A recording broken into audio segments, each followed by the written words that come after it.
Hello, YouTube के इस channel में आप सभी का स्वागत है। आज मैं आप लोगों के लिए लेकर आई हूँ कि भाषा में व्याकरणिक शब्द, संज्ञा, सर्वनाम, विशेषण, क्रिया विशेषण, क्रिया का क्या महत्व है। जब हम या कोई भी व्यक्ति कोई भाषा सीखता है तब अनेकों प्रकार की गलतियाँ करता है। हो सकता है वह जिस व्यक्ति से भाषा सीखता हो वह भी गलतियाँ कर रहा हो। ऐसी स्थिति में यह आवश्यक है कि भाषा का नियमों का जानना, क्योंकि भाषा नियमों पर चलने वाली एक व्यवस्था है। उसके अनुसार ही यह पता चल पाता है कि कौन सी भाषा है, यह वाक्य गलत है या सही। वाक्य में कहाँ कहाँ अशुद्धियाँ पाई जाती है। अब हमारे सामने यह प्रश्न उठता है कि ये नियम हमें कहाँ से प्राप्त होंगे। तो ये नियम हमें व्याकरण से प्राप्त होंगे, क्योंकि व्याकरण जो है वह भाषा की नियमों का एक संकलन है और उस नियमों के द्वारा ही हमें भाषा के रूपों का पता चल पाता है, यह सही है या गलत है। चलिए वीडियो की ओर चले। यह भी सच है कि संज्ञा जो है वह व्याकरणिक शब्द में मूल और बुनियाद बातें हैं। संज्ञा जो है किसी व्यक्ति, वस्तु, स्थान, अवस्था, उसके भाव का बोध होता है, उसे ही संज्ञा कहा जाता है। जैसे राम आज आगरा से वापस आया है। राम आगरा से वापस आया है। गुवाहाटी ब्रह्मपुत्र नदी के किनारे बसा हुआ है। उन लोगों को बुराई करने में खुशी मिलती है। श्याम ने अपना बचपन गरीबी में ही गुजार दिया। परिश्रम और ईमानदारी से ही सफलता प्राप्त हो सकती है। तो पहला यहाँ क्या है, ये राम है। राम किसी व्यक्ति का नाम है। तो संज्ञा में किसी व्यक्ति, स्थान,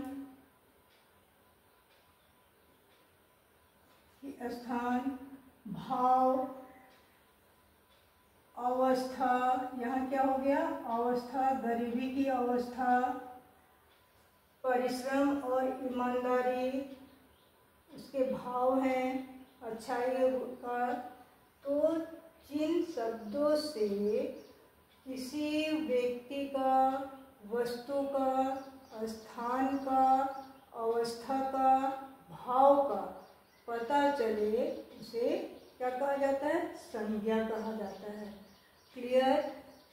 इसके बिना हम जब भी कहीं पर अपने बातों को, अपने विचारों को दूसरों के सामने प्रकट करते हैं तो संज्ञा के अभाव में वे वाक्य प्राय क्या होते हैं, गलत ही होते हैं या वे अशुद्ध होते हैं। इसलिए यहाँ पर ट्रिक को ध्यान में रखना है, रटना नहीं है। संज्ञा किसे कहा जाता है, किसी व्यक्ति, वस्तु, स्थान, भाव और अवस्था को कहा जाता है। जितना भी यहाँ अंडरलाइन किया गया है इसमें नाम, स्थान, भाव, बचपन, गरीबी, अवस्था, ये भी भाव का पता चल रहा है। तो जहाँ पर ये सारे शब्द आते हैं वे क्या होते हैं, संज्ञा होते हैं। क्लियर। दूसरा जो है सर्वनाम है, यानी ये सारे जो तत्व हैं ये हमारे व्याकरण में इनका बड़ा ही महत्व है। इनके बिना भाषा की सटीकता या स्पष्टता संभव नहीं है। दूसरा है सर्वनाम। सर्वनाम किसे कहा जाता है? जो संज्ञा के स्थान पर जिन शब्दों का प्रयोग किया जाता है उसे सर्वनाम कहा जाता है। इस पैराग्राफ में जैसे अब्दुल के गांव का नाम नौशेरा है, वह नौशेरा के सरकारी स्कूल में पढ़ता है, उसके सभी अध्यापक उसे बहुत पसंद करते हैं। तो सर्वनाम में क्या होता है कि संज्ञा के स्थान पर जिस शब्द का प्रयोग किया जाता है उसे सर्वनाम कहा जाता है। ये क्या है? अब्दुल, ये संज्ञा है, क्लियर। तो अब्दुल जो है वो गांव, उसके गांव का नाम नौशेरा है, ये भी गांव है, ये भी क्या है? संज्ञा है। अब यहाँ पर सेकंड लाइन में वह नौशेरा के सरकारी स्कूल में पढ़ता था, तो अब्दुल के स्थान पर यहाँ क्या है? वह शब्द का प्रयोग किया गया है। तो यह क्या है? यह हमारा सर्वनाम है। इसके बाद उसके सभी अध्यापक उसे बहुत पसंद करते थे, तो यहाँ भी अब्दुल के स्थान पर यहाँ सर्वनाम उसके शब्द का प्रयोग किया गया है। ऐसा क्यों किया गया है?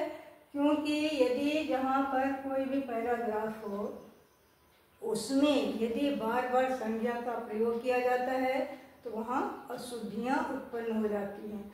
इसलिए वाक्य में शुद्धता लाने के लिए, स्पष्टता लाने के लिए सर्वनाम शब्द का प्रयोग किया जाता है। तो ये सर्वनाम जो है ये भी 5 प्रकार के होते हैं, 6 प्रकार के। हर छात्र के लिए क्या है? आवश्यक है, क्योंकि इनके अभाव में छात्र जो हैं वे क्या करते हैं, जब उनको निबंध लिखने के लिए दिया जाता है, पत्र लेखन एग्जाम में आ जाता है, बोर्ड की परीक्षा में, तो चूंकि उन्हें इसका ज्ञान नहीं रहता है, इसलिए वे क्या करते हैं, शब्दों का सही लिख नहीं पाते हैं और उनकी भाषा जो होती है वो स्पष्ट नहीं होती है, उनकी भाषा में सरलता भी नहीं होती है, न शुद्धता होती है। इसलिए ये जो संज्ञा है, सर्वनाम है, इन तत्वों को ध्यान में रख कर ही हर व्यक्ति वाक्य को शुद्ध लिखता है या पढ़ता है। नेक्स्ट है विशेषण। विशेषण की परिभाषा क्या है कि जो शब्द संज्ञा या सर्वनाम तथा विशेषण की विशेषता को प्रकट करता है या बताता है उसे विशेषण कहा जाता है। ठीक है, जैसे उसने कठिन परिश्रम किया, तो उसने ये क्या है, सर्वनाम है। सर्वनाम का प्रयोग कहाँ किया जाता है? संज्ञा के स्थान पर। तो उसने कठिन परिश्रम किया, तो परिश्रम किया, लेकिन कैसा परिश्रम किया? कठिन परिश्रम। ये क्या है? यहाँ विशेषण बताया जा रहा है। सर किसकी? सर्वनाम की। तो सर्वनाम की विशेषण यहाँ क्या हो गई? विशेषता कठिन। नेक्स्ट है बेचारी, वह ऐसे में कहाँ जाती। ठीक है, बेचारी ये क्या है? सर्वनाम है। तो यहाँ किसकी विशेषता बताई जा रही है? सर्वनाम की। यहाँ संज्ञा की, यहाँ पर सर्वनाम की,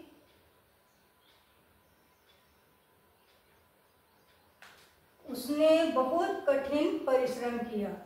तो परिश्रम तो किया, लेकिन कैसा परिश्रम किया? बहुत ही कठिन, बहुत। तो यहाँ बहुत कठिन क्या हो गया? विशेषण हो गया। ये किसकी विशेषता बता रहा है? विशेषण की विशेषता।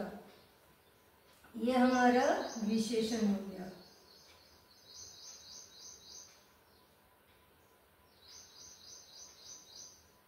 क्लियर? इसके भी भेद हैं। विशेषण के गुणवाचक विशेषण, परिणाम नामवाचक विशेषण, संख्यावाचक और सर्वनामिक विशेषण है। क्लियर। नेक्स्ट है क्रिया। तो ये जो तत्व हैं जिनका प्रयोग हम भाषा में व्याकरण के दृष्टिकोण से करते हैं, ये सारे तत्व क्या है, बड़े ही महत्वपूर्ण हैं। इसमें क्रिया जो है और भी महत्वपूर्ण है। क्यों? क्योंकि क्रिया के बिना कोई भी वाक्य जो होता है वो पूरा नहीं होता है, और यदि क्रिया नहीं लगाया जाता है तो उस वाक्य, अधूरे वाक्य का कोई मीनिंग ही नहीं निकलता। जैसे मोहन, विनोद, किताब, यहाँ कुछ नहीं है, फिल इन द ब्लैंक्स है, यानी यहाँ क्रिया नहीं है। तो विनोद, किताब से क्या मीनिंग निकल रहा है, वो किताब क्या कर रहा है? क्यों नहीं मीनिंग है? क्योंकि यहाँ क्रिया नहीं लगा हुआ है। तो हर वाक्य में या जो भी वाक्य दिया गया है, जब तक उसमें क्रिया का प्रयोग नहीं किया जाता है तब तक वह वाक्य अधूरा रहता है, वह अर्थहीन रहता है, वह वाक्य कभी भी पूरा नहीं होता। जब वाक्य पूरा नहीं होता है तो उसकी भाषा में क्या होती है, अशुद्धता होती है, वह पूर्ण रूप से वाक्य नहीं बना रहता है। अब यदि हम लोग ये लिख दें कि विनोद किताब पढ़ रहा है या पढ़ता है,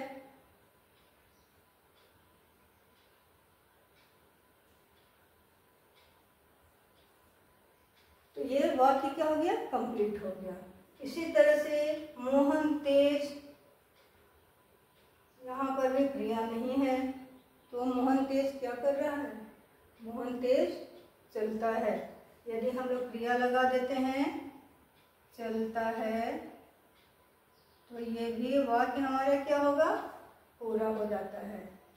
क्लियर कि क्रिया मोस्ट इम्पोर्टेंट होता है, उसके बिना व्याकरण की दृष्टि से भाषा में शुद्धता नहीं होता है, जिसके कारण वह भाषा क्या होता है, अशुद्ध होता है, अस्पष्टता का अभाव रहता है, उसमें रोचकता नहीं होती है। क्लियर। वीडियो को आप लोग लाइक, शेयर, सब्सक्राइब करना ना भूलें। नेक्स्ट है नंबर 5, क्रिया विशेषण।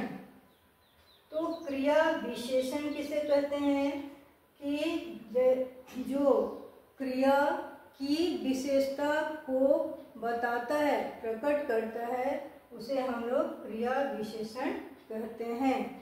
जैसे बच्चे जोर से चिल्लाए, तो चिल्लाना क्या है, वो बच्चे जो हैं वो चिल्ला रहे हैं, वो विशेषण हो रहा है, यहाँ ये क्रिया हो गया। और जो क्रिया की विशेषता को बताए, बच्चे चिल्ला रहे हैं, कैसे चिल्ला रहे हैं, जोर से चिल्ला रहे हैं, ये जोर क्या हो गया, यहाँ क्रिया की विशेषता हो गई, जोर से। तो जहाँ पर क्रिया की विशेषता को प्रकट किया जाए, या जो शब्द प्रकट करता है उसकी विशेषता को, उसे हम लोग क्रिया विशेषण कहते हैं। आप वहाँ बैठ जाइए, तो आप वहाँ बैठ जाने के लिए कहा जा रहा है। जब बैठना क्रिया हो गई हमारी, और उसकी विशेषता क्या बताई जा रही है कि वहाँ स्थान बताया जा रहा है। तो जो क्रिया की विशेषता, जो शब्द प्रकट करता है, उसे क्रिया विशेषण कहा जाता है। इसके बाद इस वीडियो से यदि आप लोगों को कहीं भी किसी भी प्रकार का कोई संशय हो या कोई प्रश्न हो, तो आप लोग कमेंट बॉक्स में अवश्य ही लिखेंगे, मैं आप लोगों का उत्तर दूंगी। अगले वीडियो में अगले सब्जेक्ट के साथ मैं मिलती हूँ।